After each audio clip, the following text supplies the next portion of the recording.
Welcome to Finance Empire Real Life Stories. Before we begin today's story, I want you to imagine something for a moment. Imagine waking up at 4 in the morning, not in a warm bedroom, not under soft blankets, but inside a cold parked car. Your back hurts, your neck is stiff. Outside, people are sleeping peacefully in apartments and homes, while you sit there hoping nobody notices you through the fogged up windows. Now imagine this same person walking into a luxury office building just a few hours later, wearing a perfect blazer, carrying a laptop, smiling confidently in meetings, and speaking like everything in life is under control. Would anyone believe the truth? Would anyone guess that the successful woman presenting million-dollar reports actually spent the night hiding in a grocery store parking lot? Today's story is not just about survival. It is about resilience, hidden struggles, and the pressure of pretending to be okay in a world that only respects success on the surface. And while you listen, you're also going to learn powerful real-life English vocabulary and expressions connected to stress, survival, professionalism, pressure, and emotional strength. Stay with me until the end, because this story takes a shocking turn, and Sarah's secret life becomes harder to hide with every passing day. Now take a deep breath, settle in, and let's begin today's real-life story. The vibration of Sarah's phone echoed softly inside the cramped sedan. 4:03 a.m. Not music, not a cheerful ringtone, just the dull vibration against cheap plastic. Sarah opened her eyes slowly. For a few seconds she forgot where she was. Then reality settled onto her chest like a heavy stone. The freezing air inside the car made her breath visible. Tiny clouds drifted in front of her face as she pushed herself upright beneath the thick grey blanket wrapped around her shoulders. Her body ached from another night sleeping in the driver's seat. Outside the windows, darkness covered the grocery store parking lot. A few delivery trucks sat nearby like giant sleeping animals. Sarah had parked carefully between them, around midnight, because the shadows helped hide her car from security patrols. This was not random anymore. This was routine. She grabbed the microfiber cloth from beside the steering wheel and quickly wiped the fog from the windows. If security noticed the condensation, they would immediately know someone had slept inside the vehicle. Her movements were fast and practiced, almost military. Sarah had learned that survival depended on routines. Every second mattered. Every mistake carried risk. She checked the mirrors carefully before sitting up completely. Her expensive leather work bag rested beside her like a strange joke. Inside the bag were perfectly folded office clothes, luxury makeup products, a laptop, presentation notes, and perfume that cost more than the food she ate in a week. Two completely different worlds lived inside that car. The homeless woman and the successful corporate analyst. Sarah pulled down the mirror and stared at herself. Dark circles sat under her eyes like bruises. Her hair was flattened awkwardly from sleep. Her face looked exhausted before the day had even started. But exhaustion didn't matter. At 9 a.m., she had to walk into a board meeting and present financial projections to executives who measured human value through confidence and appearance. Nobody in that room could know the truth. Not Marcus, her boss. Not the receptionist. Not the interns, whispering near the coffee machine. If they discovered her secret, everything could collapse. Her reputation, her career, her future. Sarah carefully folded the blanket and pushed it into the trunk, beneath plastic storage bins filled with clothes and emergency supplies. The inside of the sedan looked normal again within minutes. That was another survival skill she had mastered. Erase the evidence. She started the engine quietly and let the heater warm the freezing air while checking the time again. 4:19 a.m. Enough time? Barely. The gym was open 24 hours and offered clean showers for members. Sarah's monthly membership drained her savings, but without it, maintaining her professional image would be impossible. She pulled out of the parking lot slowly, careful not to attract attention. The empty roads glowed under orange streetlights as the city slept around her. Sarah drove silently, gripping the steering wheel tightly, while listening to the faint rattle coming from the engine. Every unusual sound terrified her now. If the car broke down, her entire life would collapse overnight. The sedan was not just transportation anymore. It was her bedroom, her closet, her storage unit, her privacy, her last line of protection against the streets. When she finally reached the gym, relief flooded through her chest. But the relief lasted only seconds. Bright orange cones blocked the entrance. A large sign hung on the glass doors. Closed for emergency plumbing repairs. Sarah froze. No, she whispered. Her pulse immediately accelerated. Without a shower, she couldn't go to work smelling like sweat and stale air, trapped inside a car. Without proper preparation, someone might notice something was wrong. And in the corporate world, people notice everything. Wrinkled clothes, tired eyes, unwashed hair, nervous behaviour. Weakness spreads through offices faster than gossip. Sarah grabbed her phone and searched desperately for alternatives. Every option felt impossible. Most gyms opened too late, community centres were closed. Public restrooms were filthy or unsafe. Her eyes landed on a small park 20 minutes away with public athletic facilities. It was risky, but she had no choice. The early morning sky slowly turned grey as she drove across town. Traffic was beginning to build, and anxiety tightened around her chest with every passing minute. At the park, cold wind cut through her blazer as she hurried toward the locker rooms. Unlocked. Thank God. The smell of chlorine filled the damp hallway. The fluorescent lights flickered overhead while water dripped steadily somewhere in the distance. The shower water was only lukewarm, but Sarah nearly cried with relief anyway. She scrubbed quickly, washing away the smell of the car, the stress of another sleepless night, and the fear clinging to her skin. For 10 brief minutes, standing beneath the water, she almost felt human again. But reality returned quickly. At 6:22 a.m., she sat back inside the sedan, applying makeup with surgical precision. Foundation hid the exhaustion. Concealer erased the sleepless night. Lipstick restored confidence. The transformation was remarkable. By the time she finished, the frightened woman hiding in parking lots had disappeared. In her place sat Sarah Mitchell, senior financial analyst, professional, sharp, successful. Or at least that's what the world believed. The city skyline rose ahead of her as sunlight reflected off massive glass towers downtown. Sarah parked inside the corporate garage and checked herself one final time in the mirror. Perfect. She stepped out confidently, heels clicking against the pavement with rehearsed elegance. Nobody looking at her would ever imagine she had spent the night curled beneath a blanket in a grocery store parking lot. Inside the lobby, warm air and expensive perfume filled the space. Employees carried coffees and chatted casually about weekend plans and vacation trips. Sarah walked through them like an actress stepping onto a stage. "Morning, Sarah," the receptionist called cheerfully. "Morning," Sarah replied smoothly with a professional smile. No hesitation, no weakness. The elevator doors opened, carrying her upward toward another day of pretending. On the 32nd floor, everything looked polished and perfect. Glass walls, expensive chairs, large digital screens displaying financial data. Sarah sat at her desk and immediately opened multiple spreadsheets, pretending to review market projections. In reality, another tab hidden behind the reports showed affordable housing listings, studio apartments, shared rooms, emergency housing programs. Every option seemed out of reach. Security deposits cost thousands. Rent prices were impossible. Waiting lists stretched for months. Sarah earned enough money to survive day by day, but never enough to escape the hole she'd fallen into after medical debt and rising rent destroyed her savings. That was the cruelest part. She wasn't unemployed, she wasn't lazy, she wasn't irresponsible.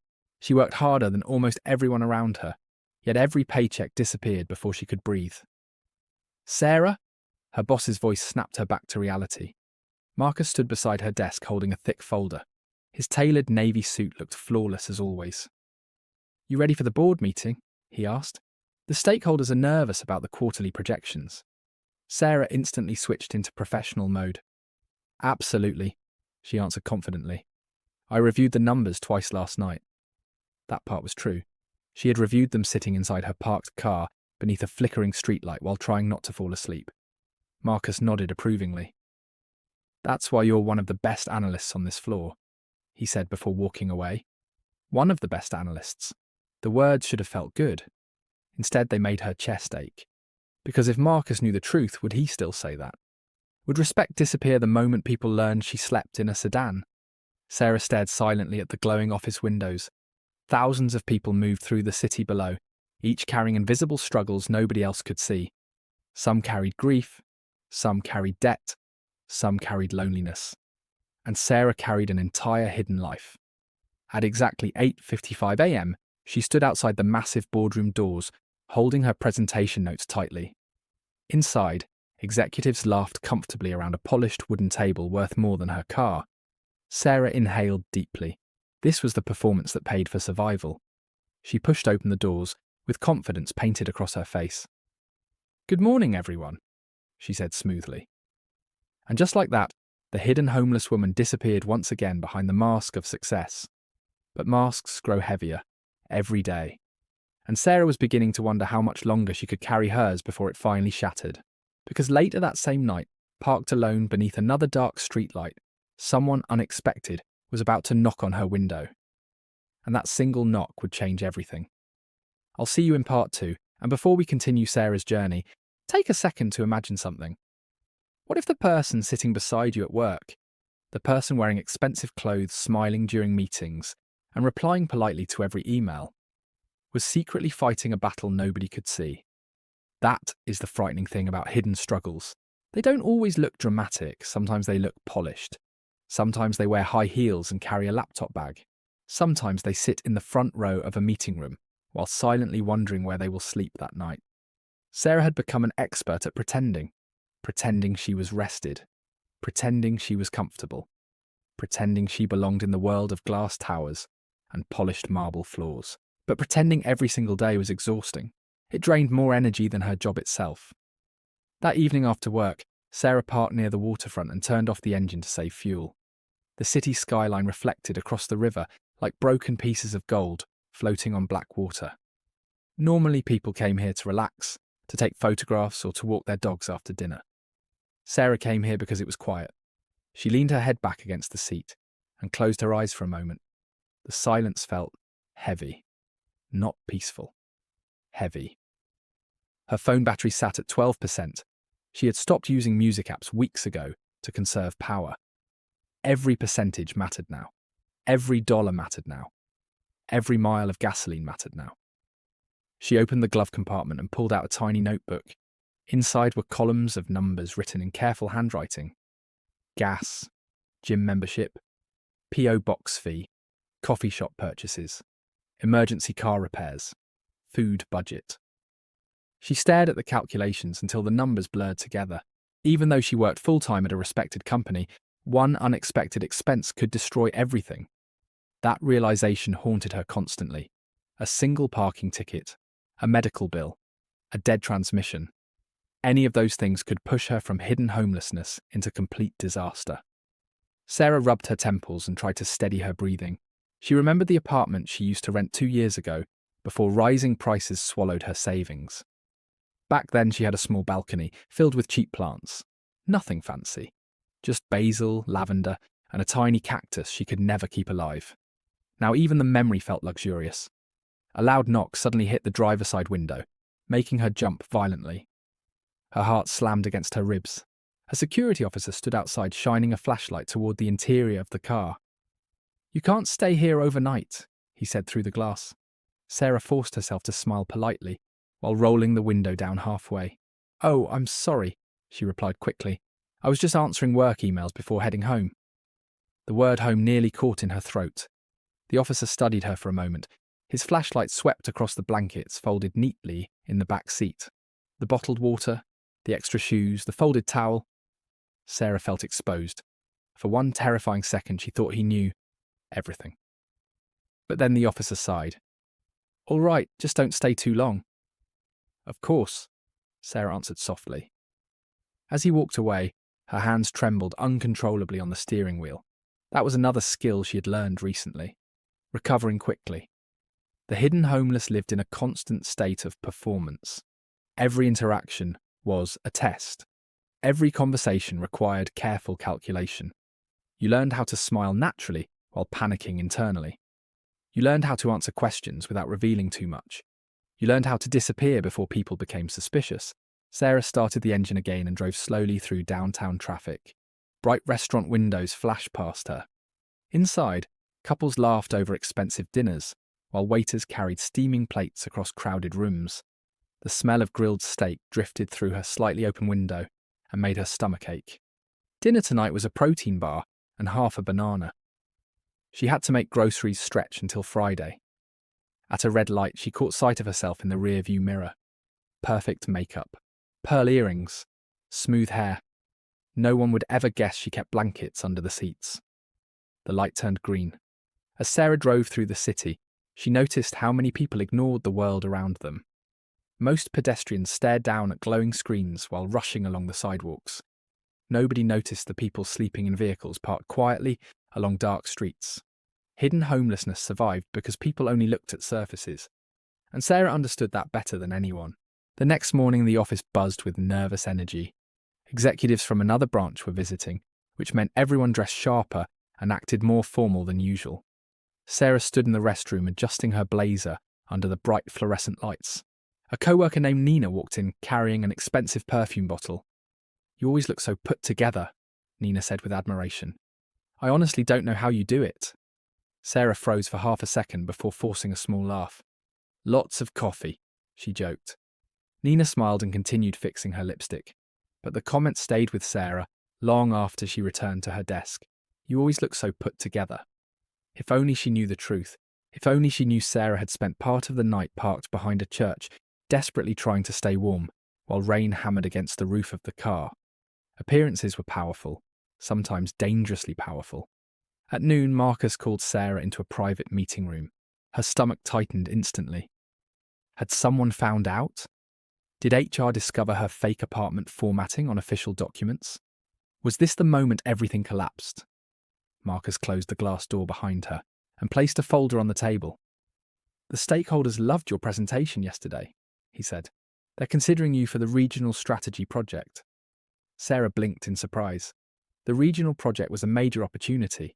A promotion could mean a salary increase large enough to finally stabilize her life completely.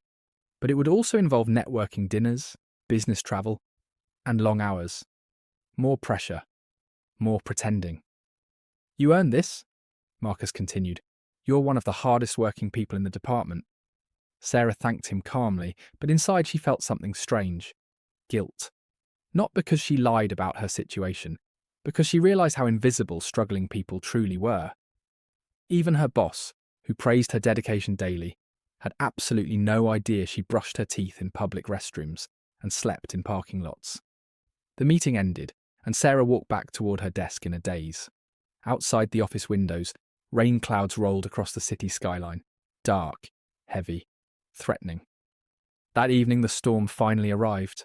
Rain exploded against the windshield as Sarah drove carefully through flooded streets searching for a safe place to park. The church lot Beth recommended was already crowded with vehicles, people sitting quietly inside cars, people pretending not to notice each other. Sarah parked near the edge and shut off the engine. Rain pounded the roof so loudly it sounded like applause. She wrapped herself tightly in blankets and stared through the fogged-up windows at the storm outside. For the first time in months, tears slid silently down her cheeks. Not dramatic sobbing, just quiet exhaustion leaking out after holding everything together for too long. She was tired of hiding, tired of pretending, tired of being terrified every single day. Her phone buzzed suddenly. A message from Beth appeared on the screen. "You okay tonight?" Sarah stared at the words for several seconds before replying. "Trying to be." A minute later, another message arrived. "You don't always have to survive alone." Sarah looked down at the glowing screen while rainwater raced across the windshield like rivers of silver light. Nobody had said something kind to her in a very long time. And in that moment, sitting inside a cramped sedan during a violent storm, Sarah realized something important. Strength was not pretending you needed nobody. Real strength was allowing yourself to accept help before you completely broke apart. She leaned back against the seat and closed her eyes as thunder rolled across the sky above the city. Tomorrow would bring another difficult day, another performance, another battle to survive. But maybe, just maybe, her story was beginning to change. And in part 2, Sarah's carefully constructed double life begins to crack when an unexpected office emergency forces her co-workers closer to her, secret than ever before. A single mistake, a missing file, and one dangerous night in the city will push her to the edge. Because sometimes the hardest thing about survival is letting people see the truth.